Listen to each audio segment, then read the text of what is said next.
Por la señal de la Santa Cruz de nuestros enemigos, líbranos, Señor Dios nuestro, en el nombre del Padre, y del Hijo, y del Espíritu Santo. Amén. Señor mío y Dios mío, creo firmemente que estás aquí, que me ves, que me oyes. Te adoro con profunda reverencia. Te pido perdón de mis pecados y gracia para hacer con fruto este rato de oración. Madre mía Inmaculada, San José, mi Padre y Señor, Ángel de mi guarda, intercedan por mí.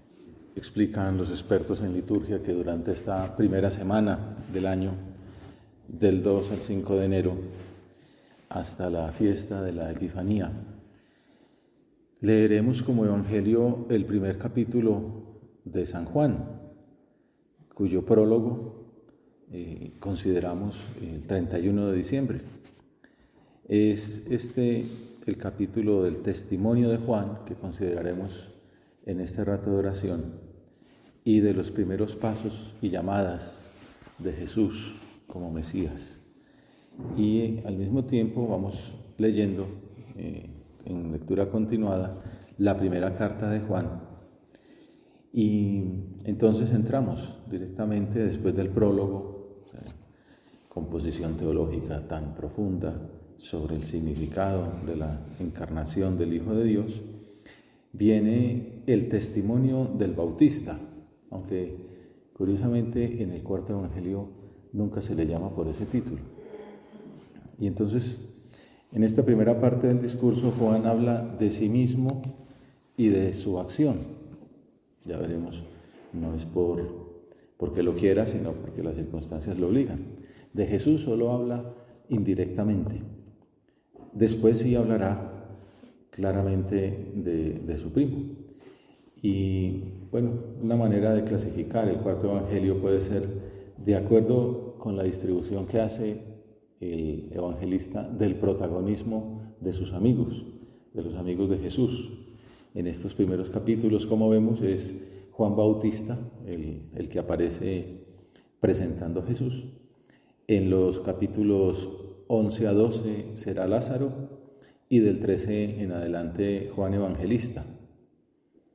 Sabemos pues que este se presenta como el discípulo amado, el que reposa su cabeza en el pecho del Maestro en la última cena, que nos invita a ahondar en nuestro trato con el Señor, a ser también nosotros discípulos amados que acogen entre sus cosas el amor de su madre. Y quizá por eso también nos presenta a estas otras personas, Lázaro, Juan Bautista, como modelos de relación con Jesús. Estamos en Navidad y es un buen momento, seguramente ya lo hemos tratado pues con mucho cariño, con mucha devoción, con amor de infancia espiritual. Le hemos llevado nuestros presentes al pesebre, nuestros deseos de conversión, de mudanza.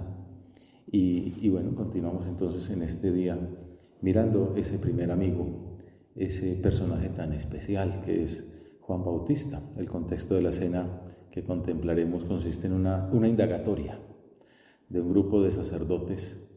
También es interesante recordar que Juan Bautista era sacerdote por lado y lado, era descendiente de Zacarías, que como vimos hace 15 días, pues era de un del grupo octavo de sacerdotes, pero también Isabel era descendiente de sacerdotes.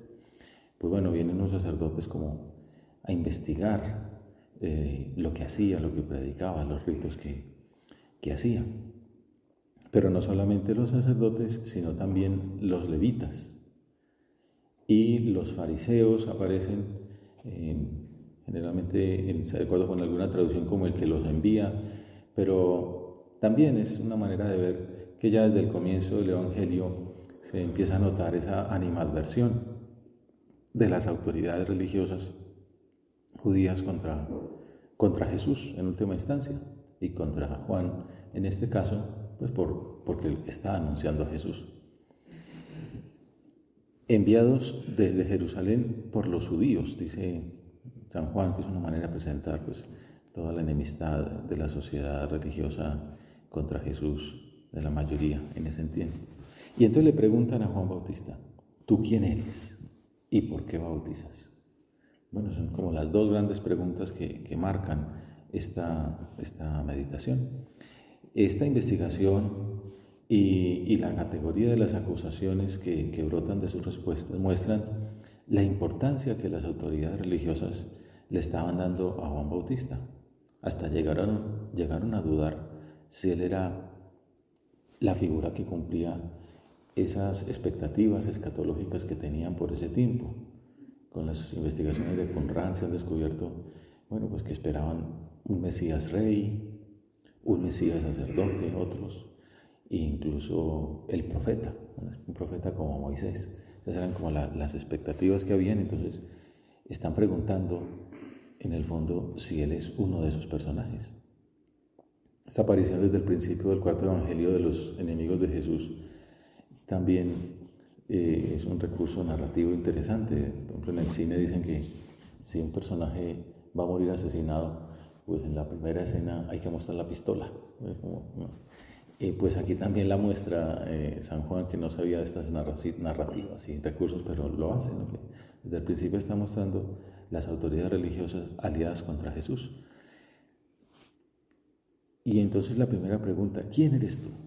Podría ser el título de toda la primera parte del texto de San Juan. Y la narración de la respuesta comienza resaltando que él confesó. Por eso es el título de esta sección, es el testimonio de Juan, que es como la misma palabra. Esta es una acción muy importante para los lectores del evangelista. Ya en el prólogo se había mencionado a Juan y se había hablado de la importancia de dar testimonio. Por ejemplo, en los versículos 7 y 8 se dice que Juan venía como testigo para dar testimonio de la luz, para que todos creyeran por medio de él. No era él la luz, sino el que daba testimonio de la luz, lo que consideramos en la noche de la Navidad. Una luz ha alumbrado, que uno meditando la liturgia y meditando pues estas lecturas que la liturgia de la palabra nos ha presentado, pues esa luz de Dios es el amor que se ha manifestado en hacerse niño, en hacerse pobre. Y Juan es testigo de esa luz. Y en el versículo 15 se resume su misión diciendo que Juan da testimonio de él y grita diciendo, este es de quien dije, el que viene detrás de mí se ha puesto delante de mí porque existía antes que yo. Ya lo veremos al final de este pasaje que lo anuncia, el que viene detrás de mí. O sea que ya en el prólogo pues se había mostrado la importancia de Juan como el testigo de este verbo encarnado, de la luz. Y en esta escena que estamos contemplando, Juan da su testimonio. La palabra en griego es martiria, que ya nos hace también, nos anuncia, nos muestra cómo será su muerte también, ¿no? Es tremendo esta consideración de la vocación de este hombre. Y pues como veremos, pues es muy especial, ¿no? Como veíamos ya desde el comienzo, pues que el anuncio de su concepción y nacimiento se ha hecho por uno de los 7 ángeles que están presentes delante de Dios, el arcángel San Gabriel, que es el mismo que le había anunciado a Daniel, que vendría Dios, entraría en la historia. Ya desde allá uno se da cuenta que es una categoría de personaje muy grande, ¿no? Que sus padres sean pues personas que han vivido toda la existencia pidiendo por la salvación de Israel, también pidiendo el don del Hijo, que en su ancianidad, en su esterilidad hayan sido escuchados, que ese nacimiento pues haya sido tan glorioso, pues que su padre haya podido volver a hablar. Y bueno, después veremos además que por medio de la visita de María, pues bueno, todo esto muestra que efectivamente es un hombre muy importante en la historia de la salvación. Sin embargo, pues bueno, será uno de los hombres más felices del cielo, ¿no? Los que mostró Jesús y todo, pero su paso en la tierra fue muy duro. Y ya de entrada su tenor de vida, pues habrá quedado bueno, muy jovencito, pues porque con los ancianos padres y con toda esa background ahí de historias que le contaban, el canto de Zacarías cuando nace el Benedictus, lo que le había dicho el arcángel, quién sabe qué le habría contado María, pues había sus papás, lo que les contarían de la visita de María, pues el trato con José, bueno, todo esto aquello y los encuentros con Jesús que pues aparecen representados en el arte cuando se ven los encuentros de las dos familias, pues todo aquello habrá marcado su vocación, su conciencia, su identidad, lo que Dios quería de él, que le lleva pues a dedicar su vida a la penitencia, a la oración, al desierto, a esa vida pues de vestir como vestía, de comer lo que comía, de dedicarse solamente a preparar la venida del Señor con mucha oración, a anunciar pues la venida suya con la necesidad de la preparación, de la penitencia, de la vida espiritual, a reclutar esos primeros discípulos que después entregaría con toda generosidad a Jesucristo, casi que los mejores, ¿no? Los primeros de entrada, pues son preparados por Juan Bautista, ¿no? Este es aquel del que yo les había hablado, ¿no? Y por eso pues eran tan buenos y tan fieles, porque pues estaban muy bien preparados, con toda generosidad se desprende de ellos para dárselos a Jesús. Es como el mensaje, pensaba yo, de este pasaje de hoy, ¿no? La identidad, ¿no? La vocación, la misión y cómo se siente él con ese llamado, ¿no? Estamos comenzando un año delante de ti, Señor, con la aventura por delante de lo que nos vas a dar, de lo que nos vas a pedir. También viene bien pensar en personajes, en modelos de vocación, modelos de entrega. Acaba de fallecer Benedicto XVI y también es una manera de ver, ¿no? Piensa todo lo que hizo, todo lo que enseñó, todo lo que escribió, el modo de morir, ¿no? Lo que se dice, la muerte de un santo. Bueno, pues la muerte de un santo en Juan Bautista la conocemos, ¿no? Martiria, una muerte martirial, una muerte de pues terminar con la cabeza en una bandeja de plata por los caprichos de unos pecadores, pero dando testimonio, ¿no? Anunciando esto que vemos aquí, apenas incoado en el primer capítulo de San Juan. Respondiendo a la pregunta de los emisarios judíos, la respuesta son 3 negaciones. No dice soy esto, sino no soy, no soy, no soy. Es una indagatoria, entonces es como se responde en lenguaje jurídico. Rechaza los títulos que le asignaban, que de alguna manera eran también cargos con los que pensaban que podrían acusarlo de autoexaltación. Él confesó y no negó. Confesó, yo no soy el Mesías. Le preguntaron entonces, ¿qué eres tú, Elías? Que, pues, como sabemos, algunas tradiciones decían que llegaría, pues que volvería a la tierra antes del Mesías. Él dijo, no lo soy, ni el Mesías, ni Elías. ¿Eres tú el profeta? Respondió, no, ni Mesías, ni Elías, ni profeta semejante a Moisés. Llamativamente, estos 3 personajes después aparecerán juntos en la transfiguración de Jesús en el Tabor. Vemos pues como la importancia que tienen como pues, el Mesías, culminación de la revelación de la ley y de los profetas veterotestamentarios. La verdad es que, aunque Juan niegue ese atributo, Jesús mismo dirá después lo contrario, ¿no? Recordamos que dirá, Elías ya vino, dice en Mateo. Juan es Elías, el que tenía que venir. Bueno, pero este es el Evangelio de Juan y aquí no se lo reconocen, digamos. Y entonces, bueno, entonces no eres ni Elías, no eres Moisés, no eres el profeta, el Mesías. Entonces piden una respuesta por eso. Entonces, ¿quién eres? Juan se aparta del protagonismo y pone el foco de atención en el testimonio, ¿no? Confiesa, anuncia, proclama la próxima llegada de uno que es más importante que él mismo. También pues nos viene bien a nosotros para esa importancia de ese lema tan tremendo, ¿no? Que es tan ejemplar y tan difícil de vivir, ¿no? Conviene que él crezca y que yo disminuya. Y lo hace citando el Antiguo Testamento como el testigo más autorizado. Estamos hablando de una cosa jurídica, pues presenta un testimonio y un testigo. El testigo es Isaías. Yo soy la voz que grita en el desierto, allanen el camino del Señor, como dijo el profeta Isaías. El Evangelio resalta esta faceta de la misión del Bautista, es el testigo, el que da testimonio, el que atestigua, el que confiesa, el que declara, el que no niega. También como una invitación a que eso seamos nosotros. El diccionario define la palabra confesión, pues además de la penitencia sacramental que conocemos, como una profesión pública de la fe. Declarar, que es lo que hacemos en el credo, por ejemplo, en la misa el domingo. Confesamos, ¿no? Creo en Dios Padre, creo en Dios Hijo, creo en Dios Espíritu Santo, creo en la Iglesia. Eso es confesar, la confesión de fe, la profesión de fe. Y dice el catecismo, el diccionario, con disposición a dar la vida por ella. Declaro que creo esto y por eso muero, como hará Juan. Para el cuarto evangelio es más importante esta condición de testigo, de voz, que es como se ha negado. Y lo único que afirma es, yo soy la voz.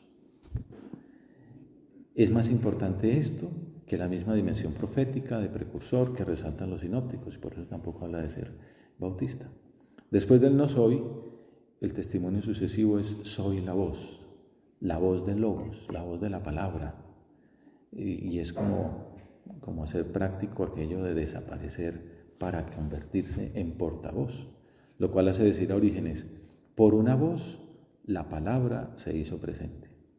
Qué bonito, ¿no? Desaparece para que se muestre Jesús, que es lo que veremos en la vocación de aquellos discípulos, ¿no? Ya, dejen de seguirme a mí. Se trata de que lo siguieran era a Él. Y San Agustín, aquel famoso sermón que dice, Juan es la voz temporal, Cristo la palabra eterna que existía en el principio. Y entonces, pues ahí vemos que esta confesión nos pone en relación con la primera lectura que decíamos, estamos leyendo la primera carta de San Juan, y dice San Juan, quien confiesa al Hijo posee también al Padre. Podemos imaginarnos ese grado de intimidad que el Bautista alcanzó con las personas divinas, después de la teofanía de la que fue testigo. Todo lo que decimos de la infancia, del trato con Jesús, pues llegará un momento en que se encuentre con Jesús, en que lo bautice y que vea descender el Espíritu Santo sobre él en forma de paloma y en que escuche la voz del Padre. He contemplado al Espíritu, ¿verdad?, que bajaba del cielo como una paloma y se posó sobre él. Yo no lo conocía, pero el que me envió a bautizar con agua me dijo, aquel sobre quien veas bajar el Espíritu y posarse sobre él, ese es el que bautiza con Espíritu Santo. Nos hablan todas estas escenas y toda esta vida de este hombre, pues de esa invitación a que nosotros también entremos en esa intimidad divina. Lo veíamos cuando hablábamos de la familia de Zacarías, que era una práctica, una devoción muy bonita, pues ser amigo de Isabel, ser amigo de Zacarías, ser amigo de Juan Bautista.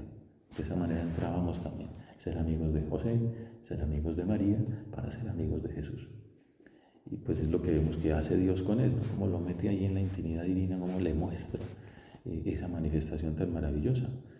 Y con ese bautismo Juan va preparando el pueblo de Israel para allanar el camino del Señor, para acoger su liberador, para cumplir la voluntad de aquel que se definirá como el camino. Preparad el camino para el camino, con mayúscula. Como escribió algún escritor exegeta, Dios se hace presente en la historia con un éxodo iniciado por el Bautista y realizado por el Mesías, que se realiza no solo con un recorrido geográfico en el desierto, por eso a Benedicto le gustaba tanto hablar de Jesús como ese nuevo Moisés que esperaban tanto, es Jesucristo, que lleva a la plenitud la ley mosaica. Bueno, pues ese éxodo del Antiguo Testamento un poco de alguna manera lo está pues llevando a plenitud ahora Jesús, y el éxodo lo iniciaba Juan, que se realiza no solo con ese recorrido geográfico, sino con un cambio existencial al recibir la verdad de Jesucristo. Bueno, de eso se trata la consideración de este personaje, allanad el camino del Señor. Tu Señor quieres que allanemos ese camino. Ya has venido, ya hemos celebrado la Navidad, ya estamos ya en la segunda semana del tiempo natalicio. También puede ser un momento de examen, es decir, si me ha cambiado, si me ha servido para ahondar, pues seguramente con tanta celebración, tanta vida de familia, tanto amor, también de apostolado, tantos saludos a tantas personas que queremos y a las que les deseamos lo mejor y a las que ahora también encomendamos en nuestra oración, pues nos ha servido para salir de nosotros mismos. Seguramente al cambiar el año hemos hecho examen, hemos agradecido todo lo que hemos recibido, valorado pues las experiencias que el Señor nos ha permitido, buenas, humanamente negativas o regulares, y nos va sirviendo para ir formulando propósitos ya en esta recta final de este periodo, para ir pensando, bueno, Señor, ¿tú qué esperas de mí este año? ¿Por dónde quieres que allane el sendero? ¿Qué huecos quieres que tape? Allanad el sendero para el camino del Señor, que como sabemos era la manera de preparar pues la llegada del emperador, y pues que las vías por donde él accediera al pueblo pues fueran presentables. Entonces también este sendero de nuestra alma, Señor, pues quieres que preparemos para ser nosotros también precursores de tu venida a tantas almas este año. Y entonces tú explica que responda a la segunda pregunta. ¿Quién eres? Pues bueno, ya quedó la voz. Y entonces, ¿por qué bautizas si tú no eres ni el Mesías, ni Elías, ni el profeta? Es la segunda pregunta. Precisamente responde entonces dando testimonio de Jesús. ¿Por qué lo hago? No pone énfasis en sí mismo, ¿no? En sus capacidades, en sus virtudes que le permiten ser lo que hace, hacer lo que hace, sino la figura de Jesús. Yo bautizo con agua. Yo hago un ritual de purificación, una práctica penitencial que manifiesta un deseo de cambio, pero no más, ¿no? Me acuerdo de alguna exposición artística, un pobre de estos guías se hacía un 8 tratando de explicar pues la diferencia entre el bautismo de Juan y el de Jesús. No sé, que no lo tenía claro, ¿no? Yo bautizo con agua, es lo único que hago. En medio de ustedes hay uno que no conocen, ¿no? El anunciado en el prólogo. El que viene detrás de mí, al que no soy digno de desatar la correa de la sandalia. ¿Quién es usted? El que anuncia la llegada del que ya está por aquí. El cuarto evangelio entonces limita el papel de testigo de Juan, el que da la fe de la visión del Espíritu Santo descendiendo sobre Jesús y de su bautismo en el Espíritu. Yo soy testigo, he visto descender el Espíritu Santo sobre él. Juan declara la presencia de otro que ya está en medio de ellos y que está, el que ustedes no conocen, ¿no? Por la ceguera de su soberbia, que serán ciegos pues hasta llevarlo al Calvario. Juan anuncia la presencia de ese que viene detrás, del cual es heraldo, que es superior. Y bueno, en unos versículos más adelante veremos un progreso en su testimonio. El primer día anuncia lo que estamos viendo, que él mismo no es la luz. El segundo, que su misión es dar testimonio de la luz. Y el tercero, cuando envía a sus propios discípulos a que sigan a Jesús, se convierte en aquel por el cual podrán creer todos los hombres. O sea que queda clara su vocación de portavoz, de anunciante, de disminución, de humildad, de desaparición. Se pone por debajo del nivel de un esclavo, muestra el camino del bautismo, que como ya veremos después con Jesús, pues el bautismo es la muerte, la desaparición. Jesucristo llama bautismo a su muerte en la cruz. Ya desde la Navidad ya estamos pensando por activa y por pasiva en la muerte, en la pasión, en el Calvario, en la redención, en la liberación, que será fruto del martirio, como el mismo Jesús que nos lo enseña desde el pesebre. Es muy difícil hoy día entender el mundo en el que nos movemos y quizás el de siempre, la llamada al testimonio de la alegría del Evangelio, que Él sea nuestra paz, que Él sea nuestro amor, que Él sea nuestra alegría de esa manera, como que la manera de ser felices, que la manera de ser alegres, pues la entendemos pues con comodidad, con riqueza, con satisfacción, con placeres, con reconocimientos. Pero tú, Señor, la luz que nos vienes a traer en la Navidad es que el camino de la felicidad es el del abajamiento, que tú siendo Dios, siendo rico, te hagas pobre, pero pobre, pobrísimo, que vengas a habitar en una aldea perdida, en un país oprimido, y que te hagas ver, que te des a conocer a los pobres pastores, no a las autoridades, y que escojas como heraldo pues a un hombre desconocido, que no tiene poder, que no tiene dinero, porque todo se ha desprendido, porque tienes una piel de camello que se alimenta pues de animales del desierto. Ese es el camino, Señor. Y el camino que tú eliges para ti, no tienes donde reclinar la cabeza, que lleva la enemistad a las grandes autoridades, y que sabes, ¿no? He bajado a la tierra para padecer, dice el villancico que cantamos con tanta devoción en estos días, pero que nos muestra ese camino. Él es la luz, la caridad, y nos muestra que el camino de la alegría es el de la ciencia de la cruz, como decía Santa Edith Stein, que también murió mártir, y escribió un tratado sobre esto, la ciencia de la cruz, en el cual afirma que la puerta de la vida y el comienzo de la gloria, o sea, la felicidad humana, la verdadera, el cumplimiento de ese gran deseo que nos marca, la puerta de la vida y el comienzo de la gloria se abren a los que tienen fe en el crucificado. Y lo dice basada en la carta de San Pablo a los Gálatas: Dios me libre de gloriarme si no es en la cruz de nuestro Señor Jesucristo, por la cual el mundo está crucificado para mí y yo para el mundo. Y mirando este tema de la felicidad de Juan, la felicidad de Edith Stein, la felicidad de todos los santos está en la cruz, pues en la identificación, en descubrir que el camino que tú nos das, Señor, es el de desaparecer para que tú crezcas, el de morir para gozar de tu vida. Pues por eso tenemos esa cruz de palo en nuestros oratorios.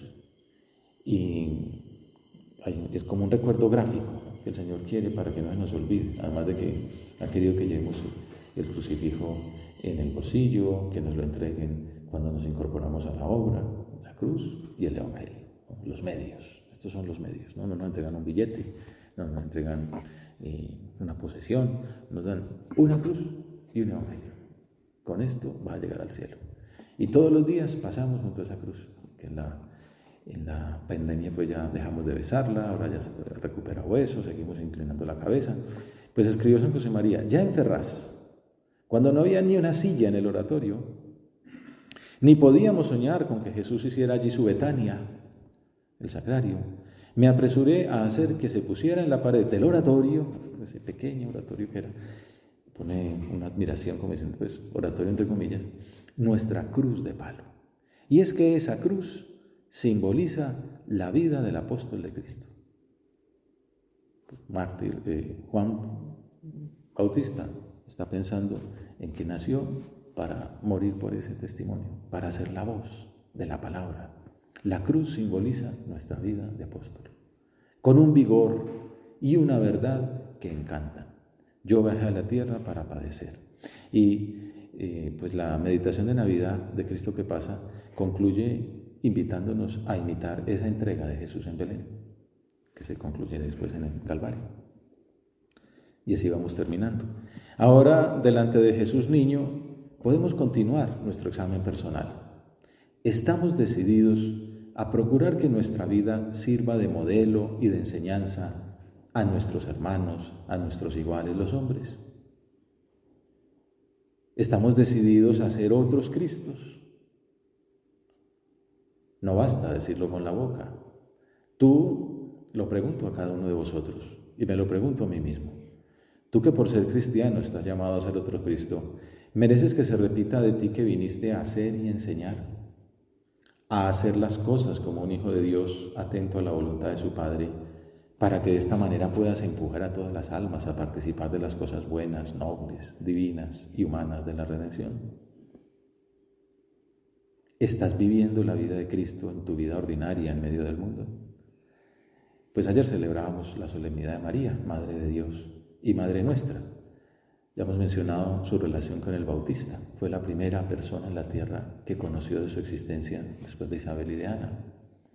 Su visitación en Ain Karim llevó la presencia de la Trinidad a aquel hogar a donde llegaba la hija predilecta del Padre, la Madre Virginal del Hijo, la llena de gracia, el templo del Espíritu Santo. Esa, podríamos decir, corriente trinitaria de amor que María portaba consigo, movió al precursor en el vientre de su madre. En cuanto Isabel oyó el saludo de María, saltó la criatura en su vientre. La visita de María evidencia que llegó la plenitud de los tiempos. Dice Ratzinger, la promesa de la justicia eterna que entra en el tiempo, la hora escatológica, la hora de la salvación, ha llegado. Y concluye, es su cercanía lo que hace saltar a Juan en el seno materno y llena a Isabel del Espíritu Santo. Así, en la narración de San Lucas sobre el anuncio y el nacimiento, aparece ya de modo objetivo lo que el Bautista dirá en el Evangelio de Juan. Este es aquel de quien yo dije, tras de mí viene un hombre que está por delante de mí, porque existía antes que yo. Podemos concluir con la oración de la misa de San Juan Bautista. Dios Todopoderoso, concede a tu familia caminar por la senda de la salvación, para que siguiendo la voz de San Juan, el precursor, pueda llegar con alegría al Salvador que él anunciaba. Te doy gracias, Dios mío, por los buenos propósitos, afectos e inspiraciones que me has comunicado en esta meditación. Te pido ayuda para ponerlos por obra. Madre mía Inmaculada, San José, mi Padre y Señor, Ángel de mi guarda, intercedan por mí.